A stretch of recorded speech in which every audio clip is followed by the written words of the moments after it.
All right, guys, welcome back to the Claire CFO Group channel. My name is Hannah Smolinski, and today we're talking about the PPP Flexibility Act. There was a press release released yesterday on June 8th talking about the PPP Flexibility Act, which was signed into law on June 5th. But I wanted to talk to you guys about it because there are a lot of questions right now, specifically around some of the nuances, some of the changes, and who they apply to and what's going on. So the press release is not full guidance. We're still waiting on interim rules and the Treasury to really release more robust guidance, but this kind of gives us a little bit more to go on, and it does help alleviate a few fears. So I thought it would be good just to go ahead and give this to you. And also, really, I wanted to let you know, be sure you're subscribed to this channel because I am going to be bringing things to you as they come along, but right now we're in a little bit of a lull period. So I thought the press release might be good to bring to you.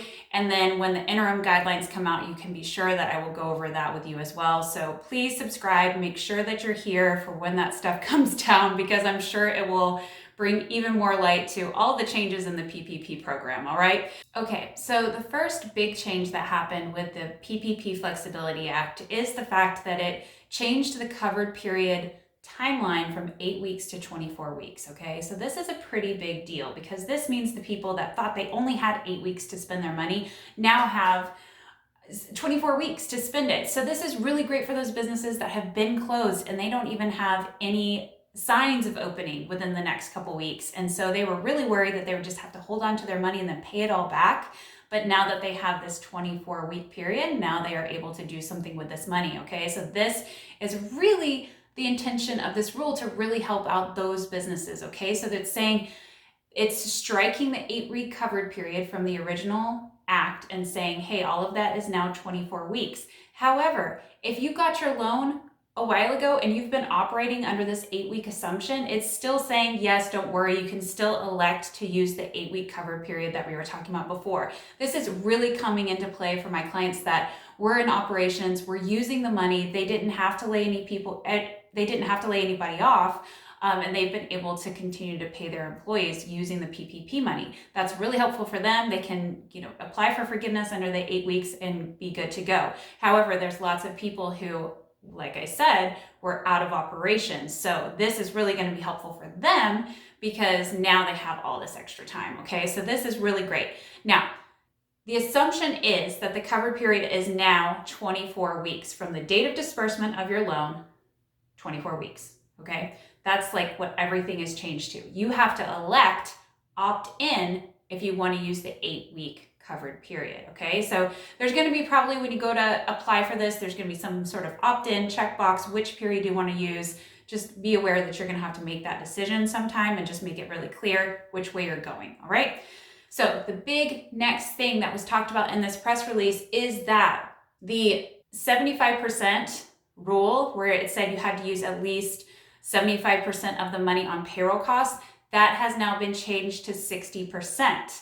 And we were unsure whether or not that meant that that percentage changed for everybody, or if it only changed for the people who were electing that into that 24 weeks. But this press release is making it really clear that during the covered period, it's not saying which one you choose, if you want to choose the 8-week or the 24-week, during the covered period, you have to spend at least 60% on payroll costs, okay? So this, under my assumption and how I'm interpreting this, is that all of the loans now are saying you need to spend at least 60% on payroll costs, okay? And that means you can spend up to 40% on other allowable costs. Remember, that's mortgage interest, rent, and utilities, okay? So you can go back and look at other videos that go into the details on that. But this is really big, moving from 75 to 60. Now, when we first got the guidelines for the PPP Flexibility Act, we also thought that the 60% was a cliff, that you had to spend 60% in order to get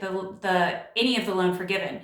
That is not the case. They confirmed that in this press release. If you only spend 50% of your dollars or of your loan on payroll costs, that's okay. What they're going to do is they're going to say, let's just give an example here.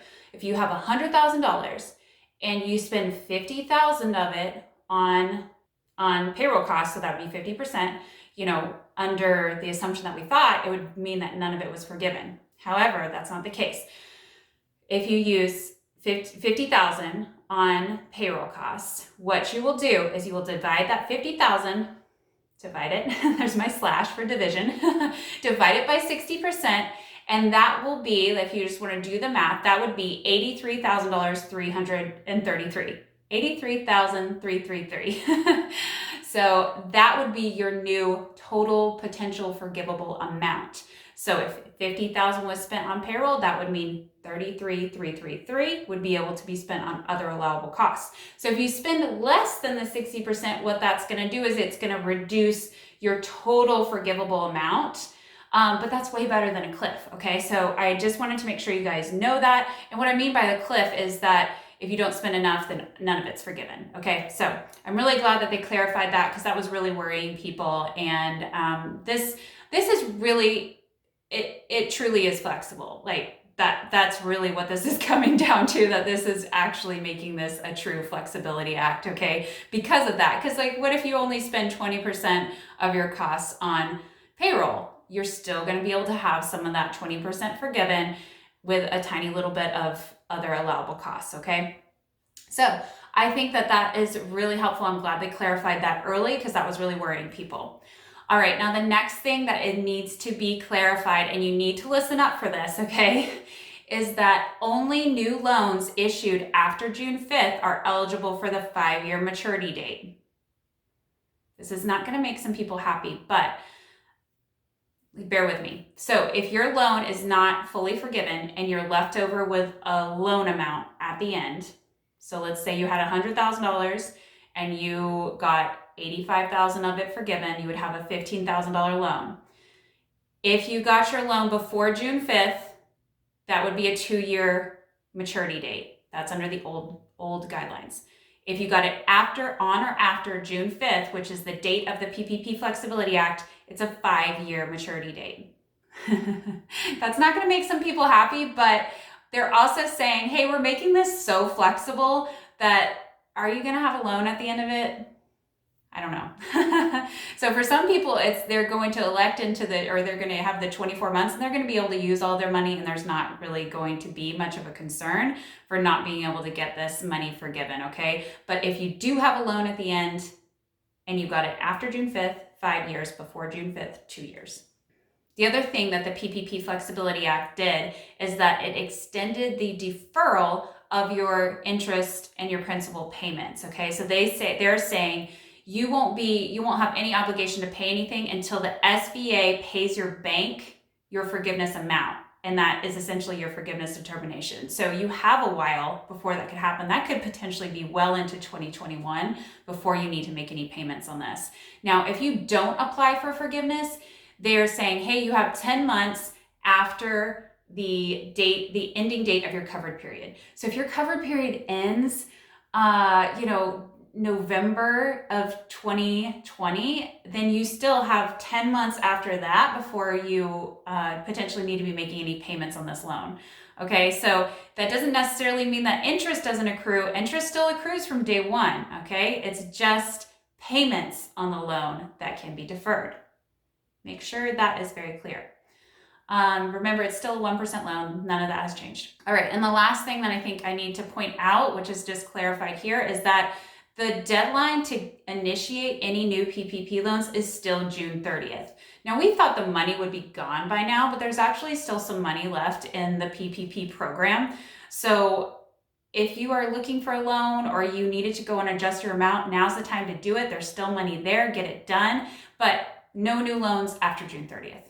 All right, so those are the updates. Those are the things that we didn't know about before, or maybe like we didn't go over it in the last video that went over that. But I'll make sure to link the last video talking about the PPP Flexibility Act below, so you can make sure to grab that, or maybe we'll put it at the end of this video. But make sure that you are aware of these changes, because this could be a really big boost for your forgivable factor, okay? So they want you to have these loans forgiven. The whole point is to help your business, all right? So I hope that's helpful. If it is, please like the video and give it a thumbs up, and give me a comment below if it was helpful, and make sure you're subscribed to this channel. Thank you so much. I'll talk to you guys soon. Bye.